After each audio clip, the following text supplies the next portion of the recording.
In Western storytelling, Western recording of events, the timeline is often the most significant part of the baseline of the story, how events are recorded in order. In Eastern storytelling, often the chronology is less important than the importance of events. So John, the writer of the Gospel of John, tells us his story, not in a chronological order, as in Matthew, Mark, and Luke, but instead in order of importance, to make an impact, to help us to understand the nature of Jesus the Christ and who he was. So early in John's Gospel, in chapter 2, John records a story. On the third day, a wedding took place in Cana in Galilee. Jesus' mother was there, and Jesus and his disciples also had been invited to the wedding.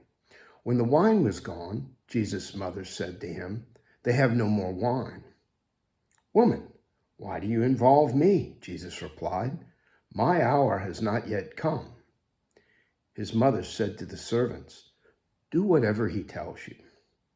Nearby stood 6 stone water jars, the kind used by the Jews for ceremonial washing, each holding from 20 to 30 gallons. Jesus said to the servants, "Fill the jars with water." So they filled them to the brim. Then he told them, "Now draw some out and take it to the master of the banquet." So they did so. And the master of the banquet tasted the water that had been turned into wine. He did not recognize where it had come from, though the servants who had drawn the water knew. Then he called the bridegroom aside and said, "Everyone brings out the choice wine first, and then the cheaper wine after the guests have had too much to drink. But you have saved the best till now."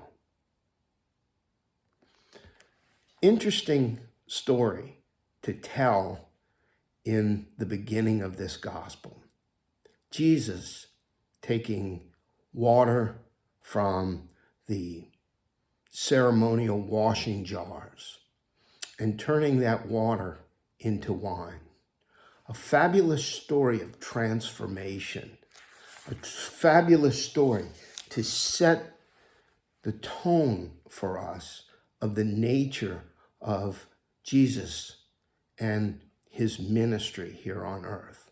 One of transforming, one of moving from one form of expression of religion, the ceremonial washing, to the wine, the blood of Christ. And so Jesus sets a tone that Romans brings to mind in chapter 12.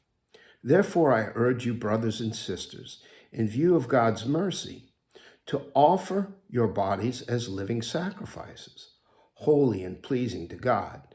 This is your true and proper worship.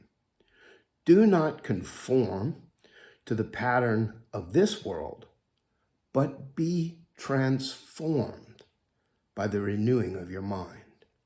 Jesus' ministry to us is one of transformation, one that is to take us, transform us, change us, so that we can be like he was. The greatest in the kingdom of heaven will be the servant of all, the master who washed the feet of his disciples. Jesus wants to transform us. Is he transforming you? It begins with a transforming of our mind, with a recognition of who Jesus is, a recognition that he came to save us, and a recognition that we are to imitate him in our transformation from the world of self-concern to the world of God's way and God's concern, loving others. I hope today is a transforming day for you. Thank you.